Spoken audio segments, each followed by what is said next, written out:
Para hadirin sekalian, mohon tunggu sebentar. Tak lama lagi kita mulai kembali. Gon, di luar, ayo kita makan. Sepertinya pelelangan ini akan berlangsung lama. Ingat, kau harus mengalahkan setiap orang dalam waktu 5 menit. Iya. Mengalahkan 250 orang berarti mendapatkan 2.500.000 yen.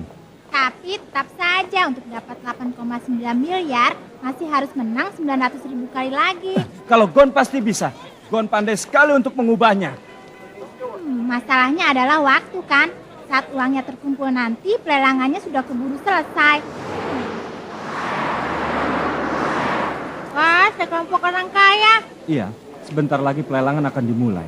Sepertinya itu adalah pelelangan bawah tanah yang dikelola oleh mafia dan tidak bisa diikuti oleh orang biasa. Tentu saja para pengunjungnya kebanyakan orang itu.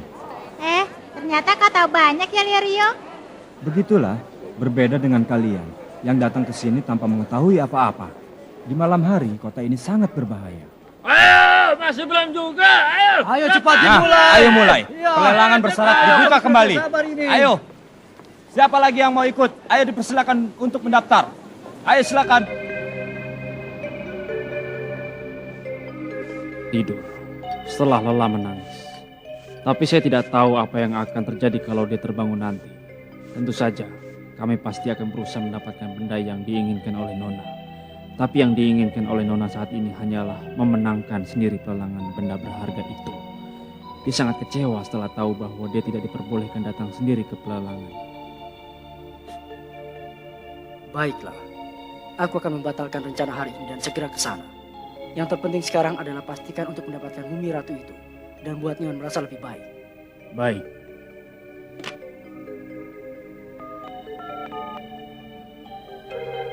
Ini aku. Bagaimana keadaannya? Tak ada yang mencurigakan.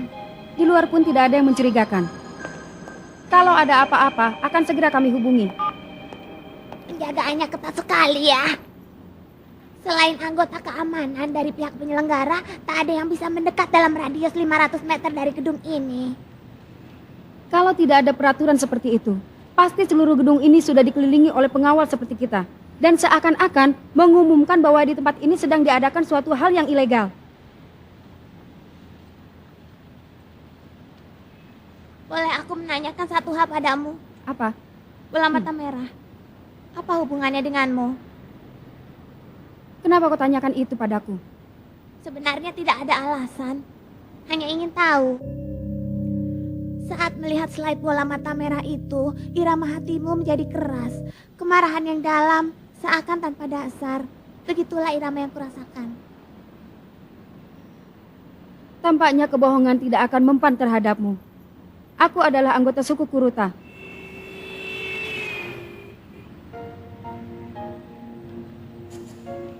Meski dalam keadaan biasa bola mata kami berwarna biru. Tapi kalau sedang marah, akan berubah menjadi merah. Karena itulah agar tidak ketahuan, aku memakai lensa kotak berwarna hitam. Alasanku memilih pekerjaan ini adalah untuk mencari bola mata teman-temanku yang diambil. Biar bagaimanapun caranya, aku akan mengambil dan mengembalikannya pada rekan-rekanku. Apa kau akan mengadukannya pada Dalton? Rasanya tidak. Aku takut dibunuh. Kau bisa tahu sejauh itu? Irama hati itu jujur. Sejak memulai pengakuan, emosimu mengeluarkan suara yang tenang, tapi juga sangat dingin. Itu menunjukkan melodi hati yang tidak ragu-ragu untuk membunuh demi tekadnya. Suara hatimu mengatakan, kalau aku sampai bicara, kau terpaksa membunuhku meski sebenarnya tidak punya dendam padaku.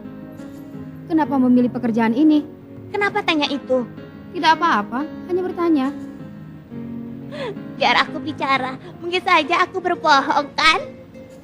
Aku akan menilainya dari matamu. Aku juga seorang hunter profesional.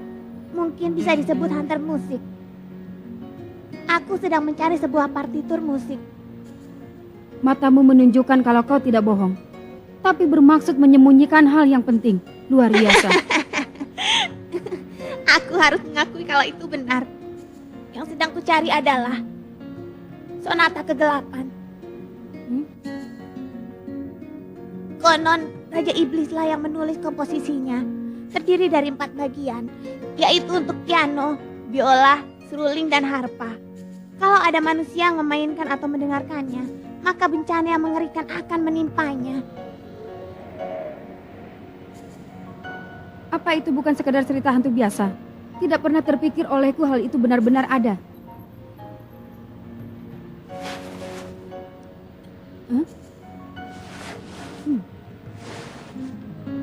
Yang pernah ku dengar hanya bagian serulingnya. Baru mendengar satu bait saja, tanganku jadi begini. Biar ku perlihatkan fotoku dulu sebelum ini terjadi. Temanku yang memainkan lagu itu tewas. Seluruh tubuhnya menjadi seperti ini. Sepertinya dia mempelajari satu bait lagu itu dari temannya dengan syarat dia tidak akan memainkannya. Tetapi hari itu, kami berdua sedang mabuk. Sebagai ganti dari tubuhku yang jadi cacat begini, aku jadi menguasai kemampuan ini. Tapi aku ingin tubuhku kembali seperti semula. Ku tak ingin ada orang lain yang mengalami hal seperti ini. Akan kutemukan partitur itu, lalu kumusnahkan. Alasanku memilih pekerjaan ini karena aku merasa ini adalah jalan yang paling cepat untuk mencapai tujuanku. Seperti hanya kamu, kan? Ayo kembali kerja, sebentar lagi lelang akan dimulai.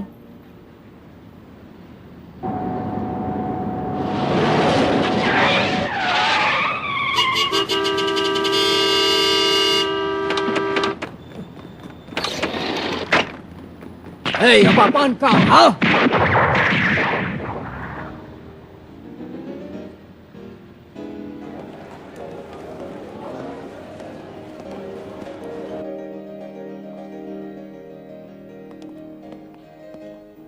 Banyak sekali pengunjungnya.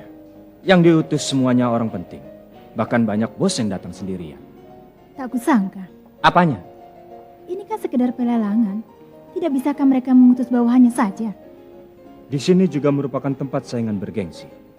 Yang memenangkan penawaran harus membayar 5% dari harga barang kepada komunitas sebagai biaya pelayanan. Ya, bisa dibilang semacam upeti. Selain untuk menunjukkan kekuatan ekonomi kelompok, ini juga merupakan kesempatan yang sangat baik bagi mereka untuk menjual nama kepada mafia di seluruh dunia. Biarpun ku dengar banyak juga kelompok yang jadi bangkrut gara-gara terlanjur mengajukan penawaran yang terlalu tinggi. Hei, berarti bos kita juga gawat ya? Habis katanya berapapun banyaknya uang tidak jadi masalah. Ada apa ini? Ada apa Ivan Lenkov? Rodferry, Tring, Remy, Echiko, dan juga anak buah mereka tak kelihatan batang hidungnya. Apa? Dia kan pengunjung tetap pelelangan ini. Benar. Lagi pula dalam keempat kelompok itu terdapat persamaan, yaitu mereka semua minta diramal pada bos kemarin. Begitu ya? Mungkin yang jadi alasan ketidakhadiran mereka adalah ramalan bos. Oh, sepertinya gawat juga. Yang perlu kita pikirkan hanyalah untuk melaksanakan tugas saja. Biar kapanpun, siapapun, dari manapun, dan dengan cara apapun lawan akan menyerang kita. Bahwa tanah tempat semua harga melambung, itu akan menjadi tempat tidurmu. Jangan menuruni tangga yang tidak menuju ke atas. Dan jangan bersaing dalam hal angka dengan orang lain.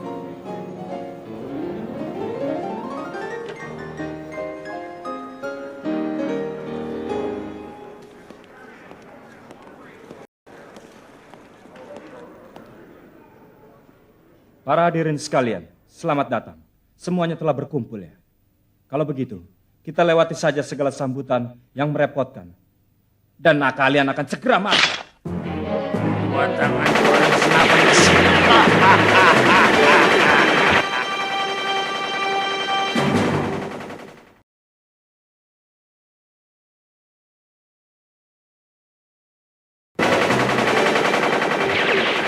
Berlindunglah di belakangku.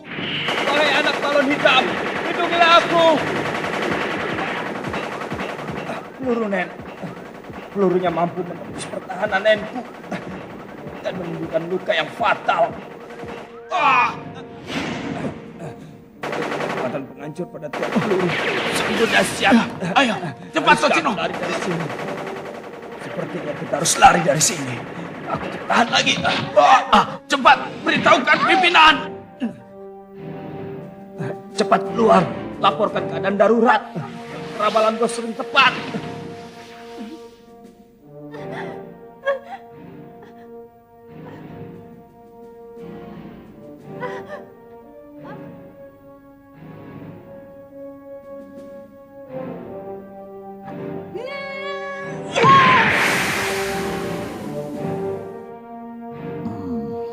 Mudah, itu mudah. Giliran ku tampil sama sekali tidak ada.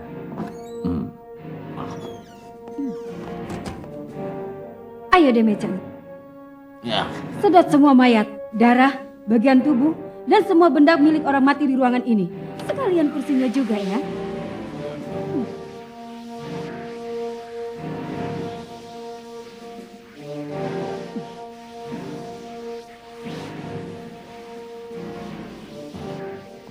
Ada satu orang yang masih hidup.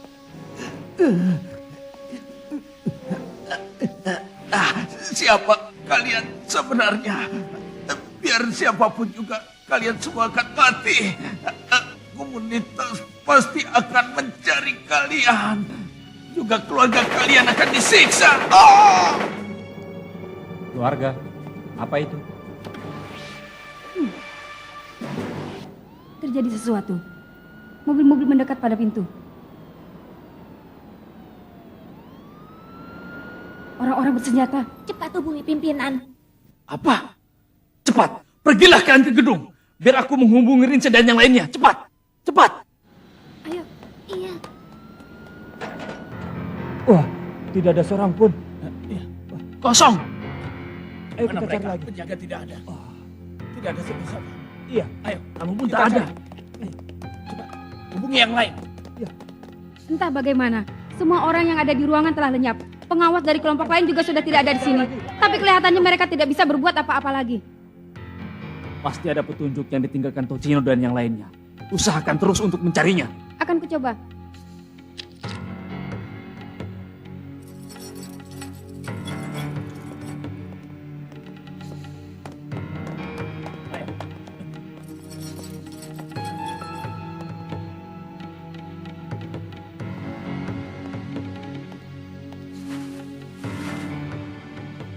Gelang siapa? Milik Fis. Jadi begitu. Orang-orang dengan kemampuan seperti mereka tidak mungkin mau menyerahkan diri begitu saja. Kemungkinan besar mereka semua telah terbunuh. Bersiaplah di situ sampai kita tahu tindakan apa yang akan dilakukan oleh komunitas. Tunggu komando dariku.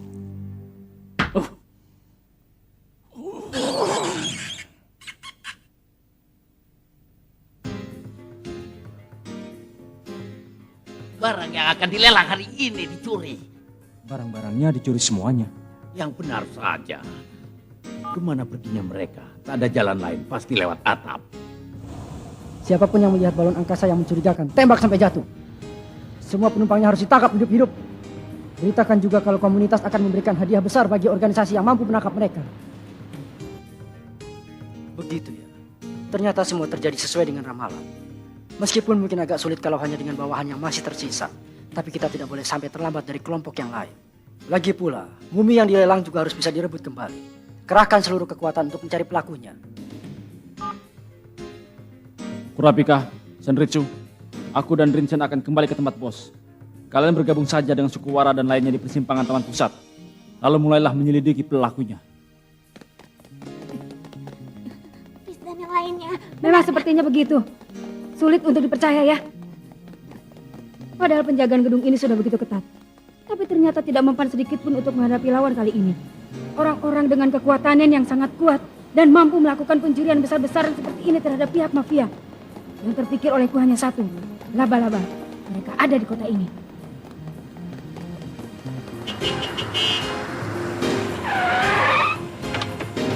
Jangan berlari-lari seperti itu. Ayo naik mobil. Barangnya tidak ada. Iya, tidak ada satupun barang di dalam lemari besi. Menurut satu-satunya orang yang mengetahui segala informasi, yaitu pimpinan pelelangan. Sepertinya benda-benda yang sudah dimasukkan ke dalam lemari besi telah dipindahkan lagi ke suatu tempat beberapa jam sebelum ini. Sepertinya mereka telah tahu. Oh, Timingnya terlalu tepat. Apa ada Yudas di antara kita? tidak ada. Lagi pula menurut pendapatku, Yudas bukanlah pengkhianat. Mari kita lihat. Meskipun Yudas telah menjual Kristus seharga 30 keping perak, tapi seberapa mahal pengkhianat di antara kita itu akan menjual kita kepada mafia? Coba pikirkan, keuntungan apa yang akan dia dapatkan dengan menjual kita kepada mafia? Apakah uang, nama besar, kekuasaan? Memangnya di antara kita ada yang bisa merasa puas hanya dengan hal-hal seperti itu? Coba jelaskan alasan kalian padaku. Tidak ada orang seperti itu ya. Benar kan? Lalu masih ada satu hal yang belum jelas. Seandainya benar ada seorang informan, maka yang dia lakukan itu sangatlah tanggung. Kalau benar sudah ada informasi bahwa ada laba-laba yang mengincar pelelangan, kenapa mereka tidak memperketat penjagaan? Kalau merangkum dari apa yang kalian laporkan, mafia sedikit lebih berhati-hati daripada biasanya setelah menerima informasi itu. Tapi ada yang lebih aneh. Sepertinya mereka sama sekali tidak memberitahukan pada pengunjung dan pihak keamanan bahwa benda yang dilelang telah dipindahkan. Karena itulah, aku bisa menarik suatu kesimpulan bahwa memang benar ada seorang informan. Tapi informasi apa yang dia berikan itu tidak begitu lengkap. Meskipun demikian, ada seorang tokoh penting dalam komunitas mafia yang mempercayai informasinya. Aku tidak begitu mengerti informasi apa. Siapa yang memberitahukan kepada siapa? Lalu apa yang sebaiknya kami lakukan? Apa kalian telah menanyakan kemana barang lelang itu dipindahkan? Ya, pimpinan lelang itu sampai mati masih terus bersikeras dan mengatakan kalau dia tidak tahu. Pasti itu benar. Dialah orang yang paling menyedihkan. Kami mendapat informasi siapa orang yang tahu kemana barang lelang itu dipindahkan. Dia adalah salah satu dari orang-orang yang disebut dengan Inju. Sepertinya itu adalah suatu pasukan andalan yang dibentuk oleh 10 Godfather. 10 Godfather itu apa? Ayo jelaskan. Coba jelaskan. Itu sebutan bagi para pimpinan dari organisasi besar yang mempunyai wilayah kekuasaan di 10 wilayah di 6 benua. Mereka juga merupakan bos komunitas mafia yang mengadakan pelelangan di bawah tanah. Karena mereka ada 10 orang, maka biasanya disebut sebagai 10 Godfather. Oh, jadi yang bertugas melaksanakan komando itu yang kau sebut dengan Inju tadi ya? Tapi kalau dilihat bahwa para Inju itu tidak ikut serta dalam sistem penjagaan, maka boleh dianggap bahwa mereka tidak mengetahui penyusupan kita. Benar juga. Memang sistem penjagaannya benar-benar menyedihkan. Lalu dengan cara apa mereka mengangkut benda-benda yang akan dilelang? Sepertinya ada satu orang Inju yang datang. Seharusnya di lemari besi sebesar 25 meter persegi itu, seluruh barang yang akan dilelang hari itu harus tersimpan di sana. Tapi ada orang yang memasukinya dengan tangan kosong dan keluar dengan tangan kosong. Yang datang itu adalah pria bertubuh besar dengan nama julukan si burung hantu. Jadi dia pemilik kemampuan Nen dengan tipe yang sama seperti si Suku ya? Tampaknya begitu. Seharusnya mereka menyadari akan hilangnya hampir 500 orang pengunjung. Lawan pun adalah pengguna Nen juga.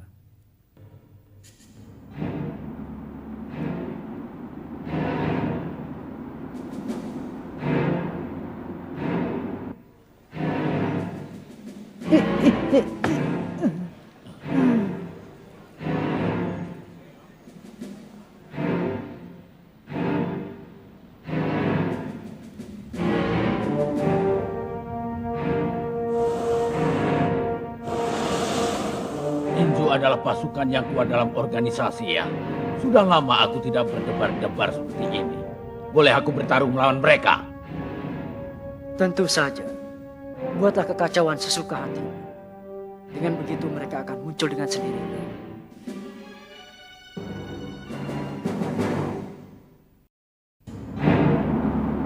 Akhirnya tibalah saat yang kunantikan. Laba-laba muncul di hadapanku. Hunter episode berikutnya. Rio dan Inju komunitas. Rantai belengguku akan berguna.